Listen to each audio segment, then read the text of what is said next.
La rôdeuse de la mer et du feu. Livre premier. La rôdeuse. Prologue.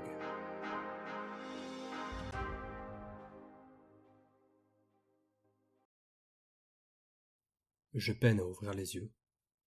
Mes paupières sont lourdes, comme du plomb, encore engluées par un sommeil profond. Une torpeur tenace me cloue au sol, comme si le monde n'avait plus d'emprise sur moi. La lumière, bien que faible, me brûle la rétine, et je dois attendre une poignée de secondes avant de m'y habituer. Je me trouve dans un couloir lugubre, où l'atmosphère froide et mordante semble figée depuis des siècles. Éclairé de part et d'autre par des torches accrochées au mur, il s'étire devant moi, à perte de vue. Dans mon dos, par contre, les lueurs des flambeaux meurent, à quelques mètres seulement, et le corridor se noie dans une obscurité qui me terrifie, telle une mâchoire béante d'ombre. Les parois chuintent d'une eau trouble, exhalant une puanteur de moisi qui m'agresse les sens. Des stalactites gouttes, et le bruit des perles qui se fracassent sur les pavés antiques que je foule résonne comme l'horloge du temps, annonçant ma fin toute proche.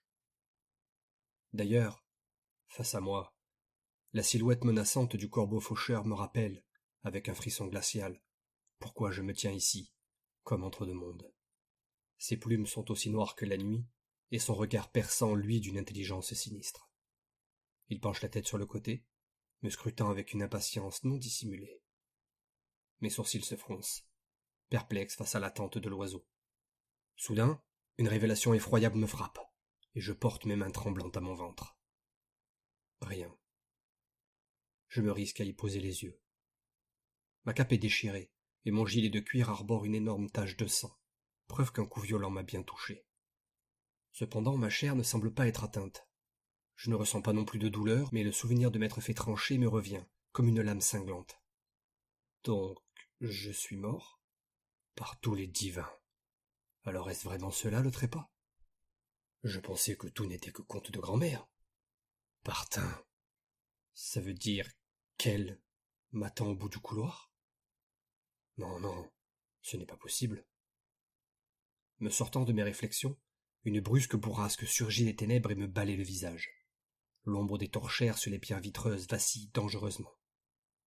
Je relève la tête vers le volatile noir qui sautille et s'éloigne en me jetant à nouveau un regard empressé par-dessus son épaule.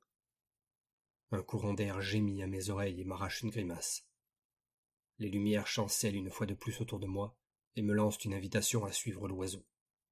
Invitation que j'accepte, poussé par un instinct qui me hurle de m'écarter au plus vite des ténèbres et du froid polaire qui en surgit. À mesure que je les franchis, les torches et leurs éclats dansants et grotesques sont avalés derrière moi par l'obscurité oppressante. Elles s'éteignent, comme de simples bougies d'anniversaire soufflées par un enfant. Alors que mes jambes me portent d'un pas décidé, je me remémore les derniers instants de ma vie. J'ai rendu l'âme au fond d'une ruelle, seul, comme la charogne que j'étais devenu. Le destin n'a pas été généreux avec moi. Ancien soldat, j'ai survécu à une immense bataille, et, comme récompense, je fus trahi par ceux-là même qui m'ont envoyé au front. Ayant tout perdu, j'ai alors succombé à la facilité et j'ai embrassé la carrière de truand et de trafiquant d'artefacts. Mais il semblerait que cela ne m'a pas réussi non plus, car le mercenaire, réputé incorruptible, Jonas le double croc, s'est mis à me traquer il y a peu. Et ce soir, eh bien, il m'a trouvé, et terrassé, avec une aisance déconcertante. Bon, soyons francs aussi, ce n'est pas moi qui l'aurais battu de toute façon. Je me suis trop vautré dans la luxure. J'avais bien encore quelques souvenirs et quelques réflexes de mon vécu de militaire, mais contre un adversaire de cette trempe, il m'aurait fallu beaucoup plus que des réflexes et des souvenirs pour tenter de lui faire mordre la poussière. Un croissement rauque et un énième souffle de vent gelé me ramènent à la dure réalité. Enfin, si on pouvait qualifier cette coursive hors du temps comme étant une réalité. Je me remets à suivre le corbeau faucheur. Après plusieurs minutes de marche, qui me semblent interminables, je finis par apercevoir une grande ouverture ceinte de colonnes de pierre. Dans ces dernières sont creusées une dizaine de niches où brûlent des flambeaux rougeoyants et crépitants. Sur le porche, des runes y sont gravées. Je suis bien incapable de les déchiffrer, mais je sais tout de même ce qu'elles doivent signifier. La porte des jugements. Décidément, Grand-mère avait raison sur toute la ligne. Je carre la mâchoire, mais continue d'avancer, d'un pas ferme. Étrangement, je ne ressens ni appréhension, ni peur. Après tout, murmurai-je pour moi-même, je me suis fait tuer. Que peut-il m'arriver de pire?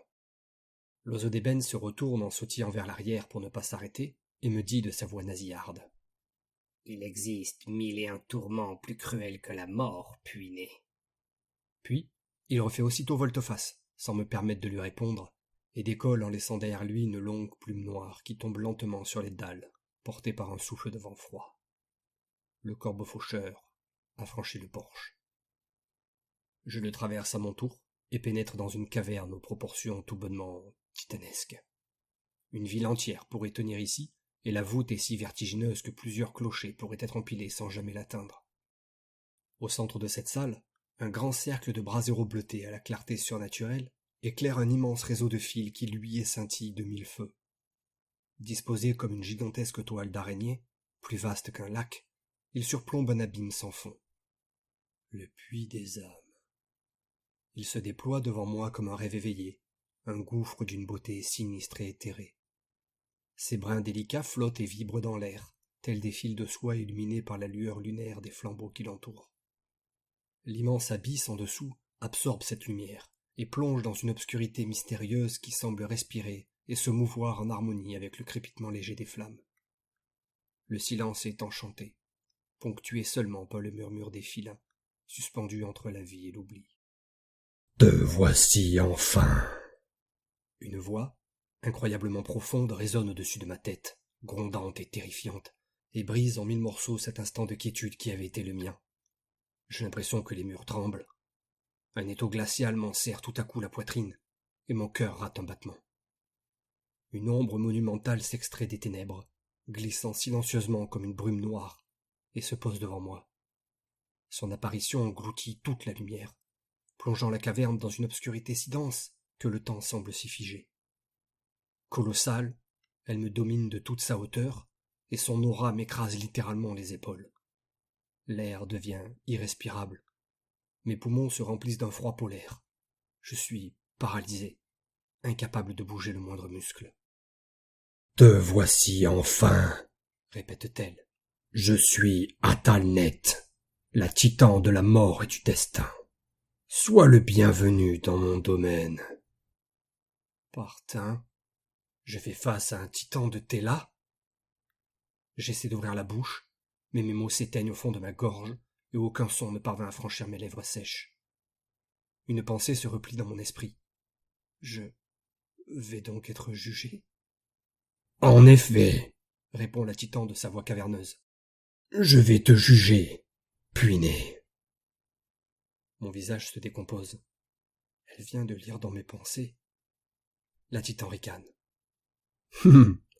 Et je peux faire encore bien plus. Sa tête monstrueuse se baisse à mon niveau et plonge sa multitude d'yeux blancs, sans pupilles, dans les miens. Bien que je la sente à quelques centimètres de moi à peine, je n'arrive pas à la discerner. Je ne perçois qu'une masse cauchemardesque de chitine, de griffes et de pattes, d'un noir aussi sombre que la plus sinistre des nuits sans lune. Des gouttes de sueur glaciale ruissellent sur mon dos et mon front. Mon rythme cardiaque explose dans ma poitrine. Mais commençons par le commencement, reprend-elle. Sais-tu ce qu'il se passe ici? Elle se retourne et désigne avec un de ses appendices acérés le réseau de liens luisants au centre de cet antre arachnéen. Je voudrais hocher la tête, mais mon corps ne m'obéit toujours pas. Chaque fil de cette toile est la vie d'une créature, de la mère qui allaite son nouveau-né à la fourmi insignifiante à tes yeux. Ton âme est celle qui brille le plus. La vois-tu? La monstruosité se décale dans mon dos sans un bruit, se déplaçant comme une ombre ou un nuage de brume. Libéré de l'obstacle, la faible lumière des braséros lointains m'enveloppe à nouveau et me réchauffe, offrant à mon regard le puits des âmes. J'avance de 2 pas, aussi bien pour m'éloigner de la créature que pour tenter de trouver mon fil au milieu de cet amas de brins gigantesques. Alors que je fronce les sourcils pour affûter ma vision, elle m'apparaît brusquement, comme par enchantement. « Elle va être rompue !» reprend la Titan. Car dans le monde des vivants, tu es mort. Mais ici, ce n'est pas tout à fait le cas. Tu peux ainsi choisir si tu désires te racheter de tes fautes ou être jugé sur le champ. Je serre les dents.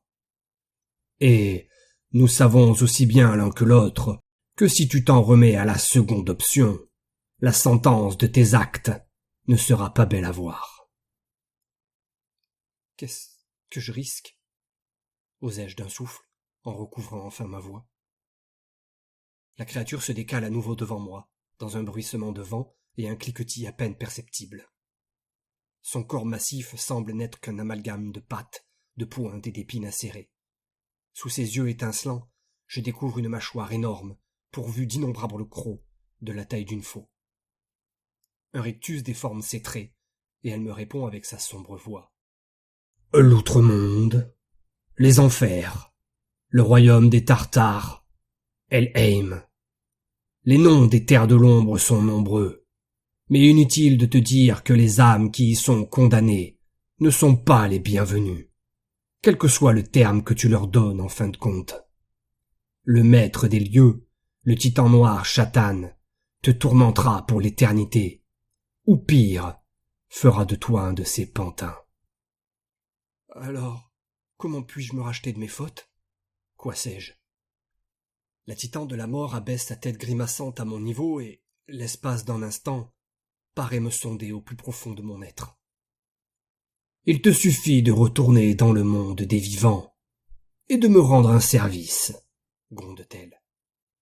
Inconsciemment, mes sourcils se froncent. Quel est-il? Acceptes-tu mon offre? Me coupe-t-elle d'un sourire malveillant. L'heure tourne. D'un mouvement de son gigantesque crâne, elle désigne mon âme, qui se tend, tandis qu'une araignée ombreuse descend des ténèbres du haut de la caverne et s'immobilise à quelques centimètres d'elle. Les longues pattes de l'arachnide brillent et s'apprêtent à fendre l'air. Pendant une seconde, je reste bouche bée, me demandant ce qui allait se passer. Une deuxième araignée surgit alors du plafond et se rapproche dangereusement de mon lien, qui se raidit encore un peu plus. Mon cœur accélère, les deux créatures noires vont le sectionner d'un instant à l'autre. Malgré la centaine de questions qui tambourinent dans mon esprit, je n'ai pas le temps de peser le pour et le contre de tout cela. Mes yeux s'écarquillent, engloutis par un désespoir sans fin. Ma mâchoire s'entrouve et, finalement, je finis par hurler « J'accepte !» Un frisson glacial parcourt mon échine alors que mes mots résonnent dans toute la caverne, sonnant le glas de mon destin. Les araignées dans le puits des âmes suspendent leurs gestes. Puis, dans un mouvement brusque et synchronisé, elles remontent dans les ténèbres, laissant mon fil de vie perdre de son éclat et se noyer dans tous les autres brins de cet amas sans fin. La titan me fixe de ses yeux perçants, un rictus sinistre déformant ses traits. Une tension écrasante envahit l'air et m'étouffe. Voici donc notre pacte, puiné. Il ne peut être ni brisé, ni annulé.